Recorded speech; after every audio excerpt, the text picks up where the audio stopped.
Yeah, Sound check 1 2 3. Sound check 1 2 3. it's really only so Janet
The time already? I'm ready.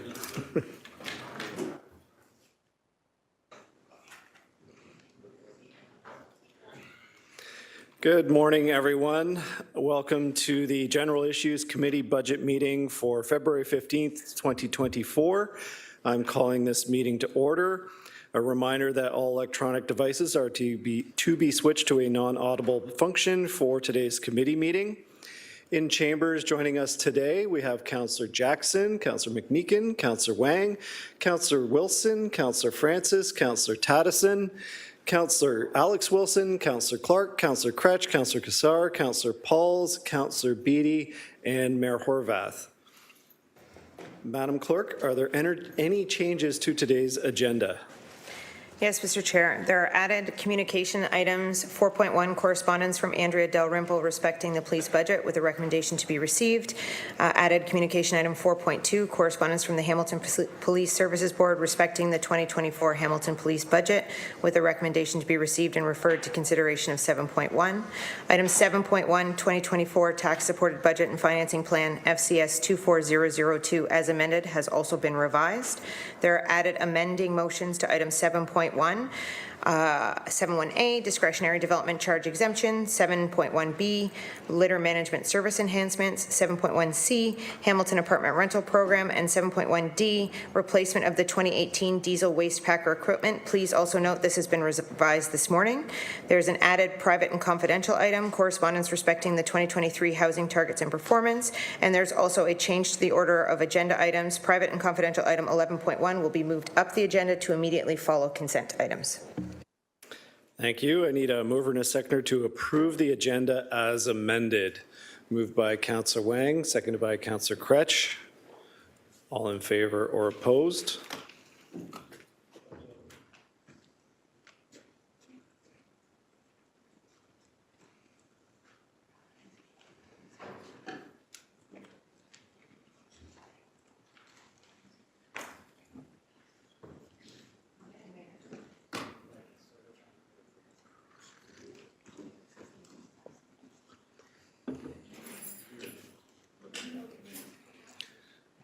That carries unanimously. Just before we move on in the agenda. Sorry, just through the chair. We had the mayor as absent, but we will mark you present in the minutes that you voted in favor. I'm sorry. Yeah. She's hiding. It'll be corrected in the minutes as you voting in favor. Councillor Dan and Councillor Spatafor are also joining us. So just before we move on with the agenda, just a quick roadmap for today. So there were some kind of last minute changes. So I just wanted to make sure that we're all clear where we're heading. The consent items are the information reports back from staff that were approved from the previous meeting. So those motions that were approved for a report back, those are in the consent items. Those are not the actual direction. So we may have some discussion about what is in those reports, questions to staff, but that's not the time for the debate on the actual direction. The actual direction is in the amending motions, so it's a bit mixed, but we'll try to keep it as clean as possible. We do have an additional item that was just added this morning for an in-camera item. That will be directly after the consent items. So we'll go in camera, hopefully pretty briefly, just to discuss that as is needed. Then we will come back into open session. At that time, we will discuss the actual budget report and all of the recommendations. I think it's A through L. Before we discuss the report, though, we are going to put all of the amending motions on the floor. So the amending motions will go first, and then discussion on the remainder of the report as amended. So I understand there's going to be a couple of those items will be broken out for separate votes, in particular the police budget. There's some housing things that'll be broken out for different votes. So just if you need something separated, let us know and we'll separate it for a separate vote. And then once all that discussion is done, we will approve that report as amended, which will include all of those changes that were voted on during that discussion. Once that's done in this meeting, in the General Issues Committee meeting, we will have a, did I miss anything? We're good? We'll have a short break because staff will then have to incorporate everything that was improved in this meeting into the final report for the special council meeting. So I think the break we have scheduled is an hour. So we'll come back and then have that ratification vote in council, in the special council meeting of the decisions that were made in this committee meeting. Clear? Any questions? Councillor McMeekin? Yes, thanks, Chair Danko. I'm just curious. I read with some considerable interest about a week or so ago about receiving $12 million from the province as part of the deal meeting our housing targets, as I understand it. And there's been some confusion about the status of that money, whether that can be used to reduce taxes or whether it's allocated. I even got a memo the other day saying it was going to be a supplement to police services, which I found bizarre, but will we have a chance to chat about that at some point? Yes, absolutely. Very good, thanks. I'd say when we get to the report, that is an excellent question for finance staff. Thank you, Councillor. Anything else? We're good? Okay. So moving on then, are there any declarations of interest this morning? Councillor Pauls? Thank you. And through the chair, it's customary that I would declare a conflict with the police budget because my son is employed by the Hamilton Police. However, as you may be aware from the release that I issued on Tuesday this week, based on the updated ruling from the new Integrity Commissioner, I am deemed to not have a conflict of interest and will accordingly participate in discussion and vote on the Hamilton Police Service budget as part of the overall budget without needing to par it out with the clerk, so I'm not in conflict. Thank you. Thank you, Councillor Pauls. Mayor Horvath? As I've done for the entire process of this budget, I have an interest, what do you call it? Disqualifying interest. Thanks, Councillor Nana. Disqualifying interest on the item regarding the apartment rental program. That's one of the amending motions? Yes. Yes, okay. Thank you. Councillor Spatafora? Thank you, Chair. And same for me, I'll be declaring a disqualifying interest in the Hamilton apartment rental program, please. Thank you. Thank you. Are there any further interests this morning? Not seeing any. Thank you. Moving on, item 3, approval of the minutes from the previous meeting from January 30th, 2024. Mover and a seconder to approve the previous minutes. Moved by Councillor Spatafora, seconded by Councillor Pauls. All in favor or opposed?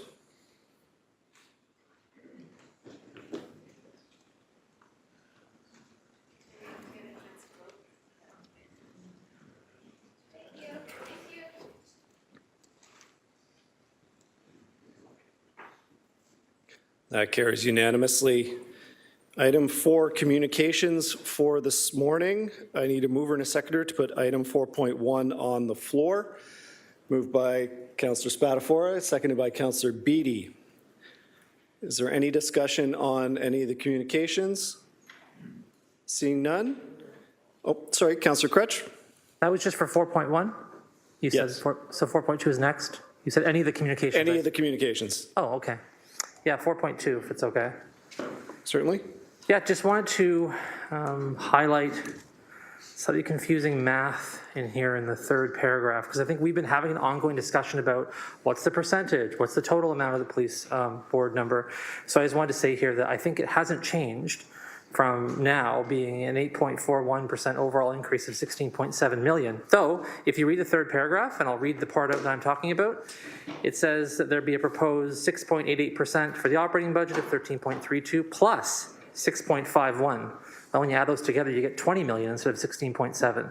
So I'm just drawing again attention to that because I think that no matter when we're having and how we're having this discussion, seemingly we can never land on the same numbers. So I want to just state for the record, 8.41%, a $16.7 million increase, and a total budget for policing of $214.8 million. And hopefully no one has to repeat that today, and we're all on the same page. Cheers. Thank you, Councillor. No further discussion then on the communications items. It was moved and seconded. All in favor to receive or opposed?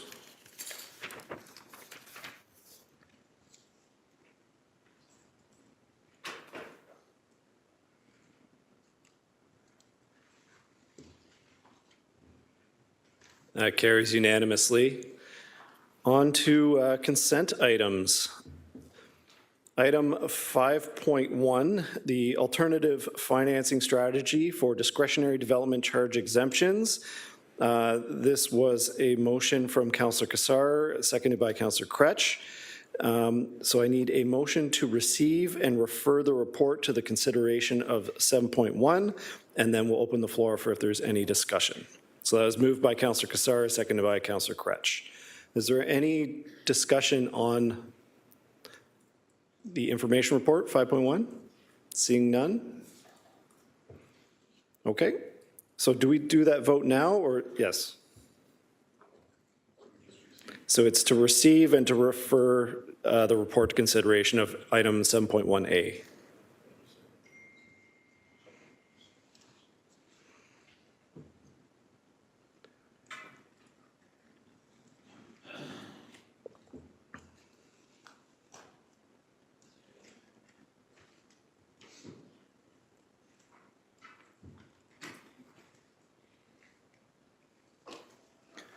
That carries unanimously. Item 5.2, the Litter Management Service Enhancements Report. Angela Story, the Director of Waste Management, would like to provide a few comments or overview of the report. Sure. Good morning. Through the chair, Angela Story, Director of Waste Management. I just wanted to take a couple of minutes just to recap how we got to this point. You'll recall earlier in 2023, there was a couple of motions and a couple of reports that were requesting to open up discussion about our proactive and reactive litter program across the city. I'm in the Waste Management Division, as you know, but we were representing all of the departments and divisions that have a stake in litter control across the city. We came back in December and we presented a fulsome recommendation that talked about including proactive and reactive litter programs related to downtown, parks and trails, the BIAs, transit routes, cycling lanes, bylaw, and district litter control. In that original recommendation, the total operating budget was $2.03 million with an operating impact of capital of $304,000, capital improvements of $2,245,000, and the FTE total was just under 28 FTEs. The total kind of funding requirement for the full recommendation was $4.62 million. In that report, there were also a couple of alternatives. One just reduced some of those items that I discussed in the full recommendation, and the third alternative prioritized the downtown area. Following that meeting, staff had some conversations with a couple of councillors, and a new alternative number 3 was established. And so at the January 26th Public Works presentation, a notice of motion was tabled to talk about what Alternative 3 meant, and you'll recall that that was brought forward by Councillor Huang and supported by Councillor Kretsch. And I just wanted to note that Alternative 3 that we're looking at today prioritizes the downtown, parks and trails, the BIAs, and provides some outreach for volunteer cleanups, including their expenses. The operating budget for the new Alternative 3 is $747,000 with an operating impact from capital for 2025 of $83,000. The capital requirement is $575,000, so an overall value of alternative number 3 is $1.4 million. Just like to note then the difference between the overall recommendation and the Alternative 3 that's in front of you today is $3.2 million savings there from the recommendation. And again, the FTE requirement would go from just under 28 to just under 11. So I'd be happy to answer any questions if you have them. Thank you, Director Story. So putting this on the floor for, to receive and refer to item 7.1B. This is moved by Councillor Wang and seconded by Councillor Kretsch. Is there any further discussion on the information report? Councillor Wang, please. Thank you, Chair. I wanted to just thank Director Story and her team for all the hard work on coming up with Alternative 3. It was one of those labors of love, I think, for trying to figure out how do we find the best compromise. So I want to publicly just say thank you to Director Story and her team. Thank you. Thank you, Councillor. Councillor Clark, followed by Councillor Kretsch, please. Thank you. Can I just get clarification? When I'm looking at Alternative 3, and I'm looking at page 3 of 4 in the report, it doesn't seem to indicate any changes in terms of how we're handling the transit routes. So at the present time, who's picking up the trash around all the bus stops?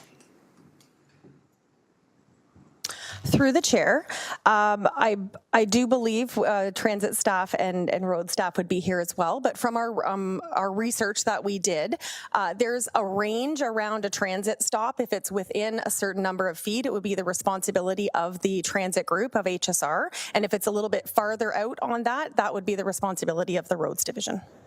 So it's a shared responsibility then? That's right. And may I ask, Chair, from our transit division now, I think, is the waste management around our bus stops, is that contracted out to a private sector person, company?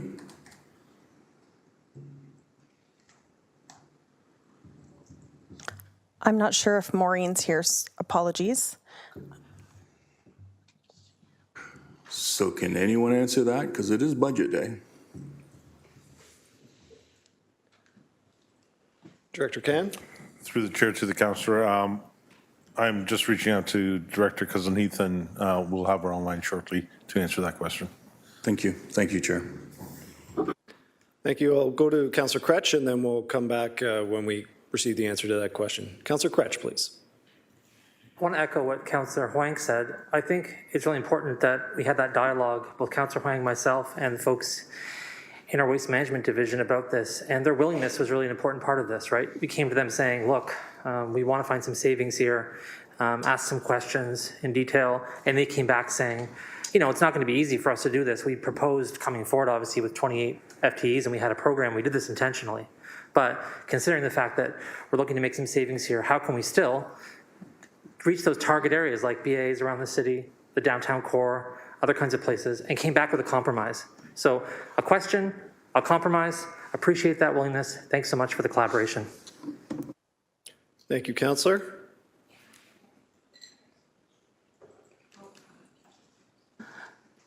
Councillor Pauls. Thank you. Through the chair, I just want to ask for the BIA roads. I know we're focusing on the downtown mainly, but are those all 13 BIAs?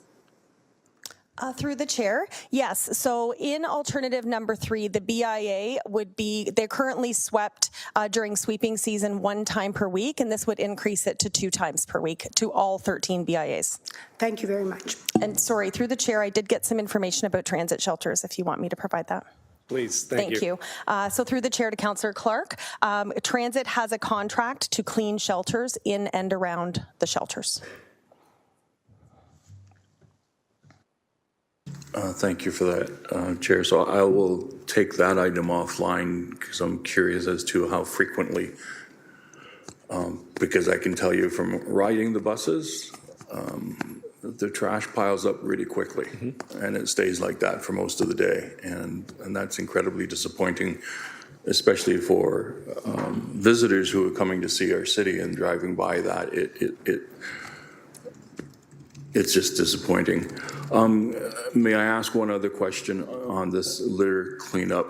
So whose department is therefore responsible for the litter cleanup along the Red Hill Valley and the link? General Manager. Through the chair to the councillor, That is part of the annual maintenance that we do within the parkway and the link in the Red Hill Valley, so that will fall under transportation. We work with a number of divisions to get that work done, and it's a coordinated approach. I also see Director Cousin Heath, she popped on, just FYI.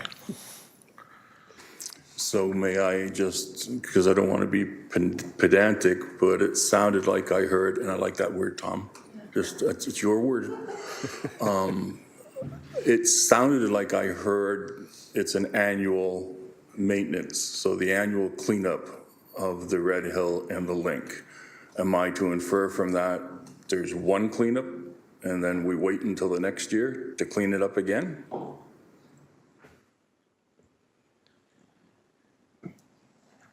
Through the chair, I will have to get that answer to you. I think Director Ryle will be joining us shortly. She has the specific response to that and maybe the frequency. Okay, so I guess we'll have to come back on both of those items. I do have another speaker, so we do have a chance. Councillor Maureen Wilson. Thank you, Chair. Just a fun fact that I brought to the table the last time we talked about this. The density for Ward 2 in terms of persons and jobs per hectares is 106. The second most dense ward is Ward 1 at half of that of 50. And then another ward, for example, Ward 15 is 6. Ward 13 is 3. Ward 7 is 49. So my argument has always been it's like having your extended family over for Christmas and they never leave. So it does generate more waste. So thank you for that. Love my family. But. Thank you, Councillor. General Manager Kan, are we able to connect with Director Ryle? Through the chair, not as yet. I do think, though, there's a number of messages coming through, to be honest. Director Story, I think, has some additional information. Thank you. I've received information here that, so the link and, through the chair, the link and the Red Hill, as they would be seen as Class 1 roads, they would be, litter would be handled 9 times per year on Class 1 road ramps and 4 times per year on Class 1 road medians and shoulders is the current annual program. Thank you. Thank you, Councillor. So thank you for that. I appreciate that. But I also need to understand how often the bus stops are being cleaned up. Like it can be quite significant. So I think Director Cousin Heath was briefly there. There she is. Director. Good morning. I did not, through the chair, I did not hear the transit specific question as I had not logged in on, but I'd be happy to answer any questions. So the question was, how often is the litter cleaned up and picked up at transit station or transit stops? We have a contractor that performs regular routine maintenance in and around our bus shelters. The frequency of it, I do not know, and I will get you that answer momentarily. Thank you. Thank you. So no further speakers on this item. We had a mover and a seconder to receive and refer to consideration of item 7.1B. It was moved by Councillor Wang, seconded by Councillor Kretsch. All in favor or opposed?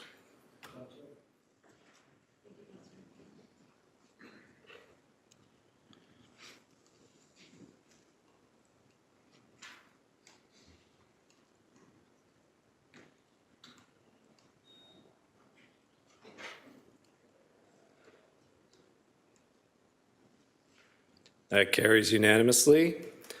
Item 5.3, opportunities for tax levy savings in the Hamilton Apartment Rental Program and Tenant Support Program. This is moved by Councillor Nan, seconded by Councillor Alex Wilson, to receive and refer to the consideration of item 7.1C. Is there any discussion on this item? Councillor Nan. Thank you, through you, Chair. Just a clarifying question, really similarly want to publicly thank and appreciate staff for going back and looking at the apartment rental program and finding some efficiencies through staggering the timelines and doing the diligent work of focusing on prioritizing that program, which represents the urgency of renovictions and bad faith renovictions on the part of what our residents who are renters are experiencing across the city. My one question is regarding the ladder program that is being staggered in as the last one around the safe apartments piece. And so my understanding is that with the new timeline, we would initiate our inspections of the 200,000 plus apartments and rental units in the city in 2025, and that we're anticipating about a 2-year window of having to be able to complete that, and that staff are projecting a 2027 completion. If I could, through you, Chair, just wanted to clarify, what's the difference in the timeline? Were we going to get to that 2-year completion earlier? How much impact is here in terms of implementation and program completion? Through the chair to the councillor, as a result of concurrently rolling out these programs, or sorry, consecutively rolling out these programs opposed to concurrently putting them forward, we would see about a 6 to 8 month delay. So when it comes to safe apartments buildings, registration would begin in January 2026. We expect every building within the city, and as you mentioned, about 858 buildings and 47,000 units. All buildings would be evaluated and inspected by September 2027. Thank you. And so through you, Chair, so I heard that correctly, in total 6 to 8 months, we still would have been in that 2027 window in terms of the final completion stage. It's just a few more months out, correct? Through the chair to the councillor, that is correct. Thank you. Those are my questions. Thank you, Councillor. Thank you, Director. Councillor Clark. Thank you, Chair Danko. Page 5 of 7 for the tax levy savings in the Hamilton Apartment Rental Program and Tenant Support Program. It indicates revised operating costs and FTEs. If I am reading this chart correctly, then we're going to see an increase in FTEs over the next 4 years of 100 FTEs just for this division?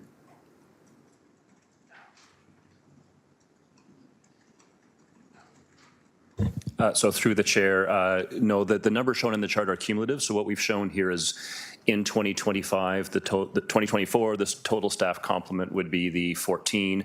In 2025, the total becomes the 30. So we're trying to show you the total size of the complement in the program. They aren't to be added to each other. Thank you, because the chart wasn't that clear, so I appreciate that clarification. Thank you, Councillor. So not seeing any further discussion on this item, and just a reminder that Councillor Spadafora and Mayor Horvath declared an interest. This was moved by Councillor Nan, seconded by Councillor Alex Wilson to receive and refer consideration to item 7.1C. All in favor or opposed?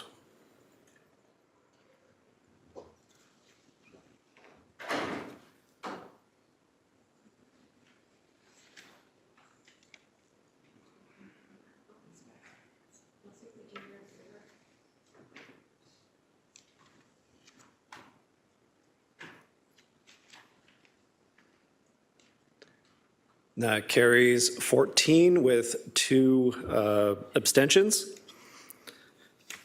Item 5.4, replacement of the 2018 diesel waste packer equipment. This is moved by Councillor Beattie and seconded by Councillor Francis to receive and refer to consideration of item 7.1D. Is there any discussion on item 5.4? Councillor Beattie? Thank you, and through you, Chair, I just wanted to ensure that The most current version of this motion is before us. There were some last-minute updates, like probably half an hour ago, I sent out an email with a revised.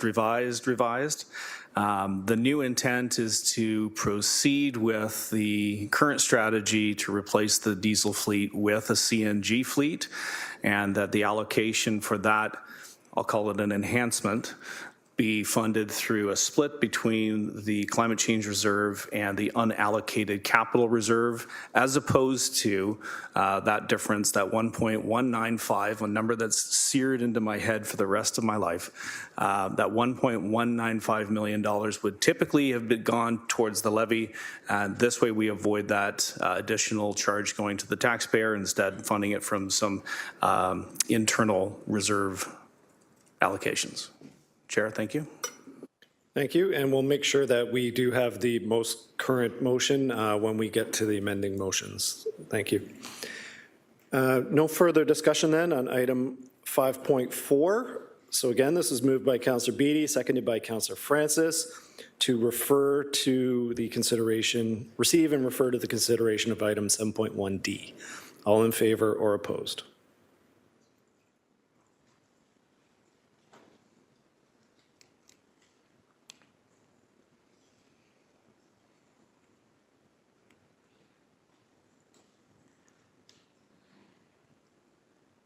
That carries unanimously.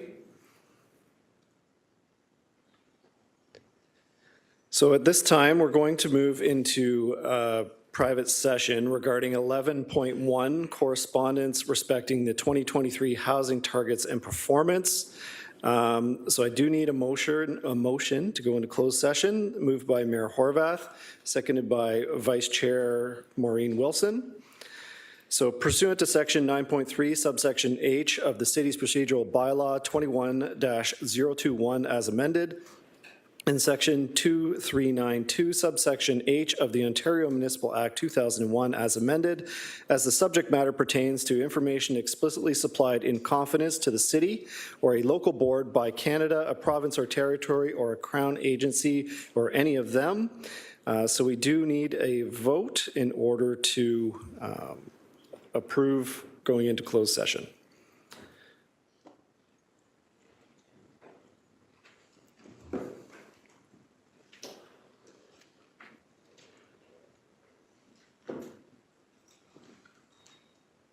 That carries unanimously. So members of the public are advised that during the closed session portion of the meeting, the live stream will broadcast a closed session in progress screen. The broadcast will resume when the closed session portion of the meeting is complete. So we are now moving into closed session. So I would ask all members of the public, delegates, and external participants to please exit now and exit the WebEx meeting. As well, any staff that are not directly related to the in-camera items are now asked to please exit. And I'd also remind all members of council that as per sections 8.7 of the procedural bylaw, the use of personal electronic devices during closed meetings is strictly prohibited. However, the use of city electronic devices during closed meetings are limited to text communications only, with the city's electronic devices not being used as a telephone or recording device or camera. Staff from the Office of the City Clerk are exempted from subsection 8.7C when using electronic devices for record-keeping purposes. And we'll now go into closed session.